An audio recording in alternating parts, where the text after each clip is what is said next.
মা হুয়ার রূহ, মুহাম্মদ আমাদেরকে বলে শোনাও রূহ কারে বলে, কেমন করে আসে, কেমন করে যায়, এ ব্যাপারে কি জানো বলো। 2 নাম্বার প্রশ্ন, মানহুম আসহাবুল কাহাফ, আসহাবে কাহাফ সম্পর্কে কি জানো। 3 নাম্বার প্রশ্ন, মান হুয়া যুলকারনাইন, যুলকারনাইন বাদশা সম্পর্কে কি জানো। আল্লাহর হাবিব সাল্লাল্লাহু আলাইহি ওয়াসাল্লাম বললেন গাদান উজিবুকুম, আগামীকাল বলে দেব। কি বললেন? সবাই বলেন উত্তরে কি বললেন? আগামীকাল বলে দেব। তো আগামীকাল সবাই এসে হাজির। বলো, 3টা প্রশ্ন রেখেছিলাম গতকাল, উত্তর বলো। আল্লাহর হাবিব সাল্লাল্লাহু আলাইহি ওয়াসাল্লাম বলতে পারলেন না, কারণ ওহী আসেনি। তিনি ছিলেন ওহী নির্ভর, dependent on wahi, dependent on revelation, guided by the ওয়াহি।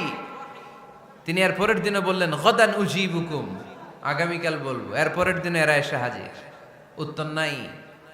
আল্লাহর হাবিব সাল্লাল্লাহু আলাইহি ওয়াসাল্লাম আবারও বললেন গাদান উজিবুকুম, আগামীকাল বলবো। এর পরের দিনে এরা এসে হাজির। এরকম 1 দিন 2 দিন 3 দিন নয়, টানা 15 দিন আল্লাহর হাবিব সাল্লাল্লাহু আলাইহি ওয়াসাল্লামের প্রশ্নগুলোর উত্তর করতে পারেন নাই। আল্লাহর হাবিব সাল্লাল্লাহু আলাইহি সাল্লামের নবুয়তি জিন্দেগিতে এত বিব্রতকর পরিস্থিতিতে তিনি কখনো পড়েন নাই। ইহুদিরা প্রতিদিন এসে হট্টগোল করে আর মক্কায় রটনা ছড়ায়, দেখো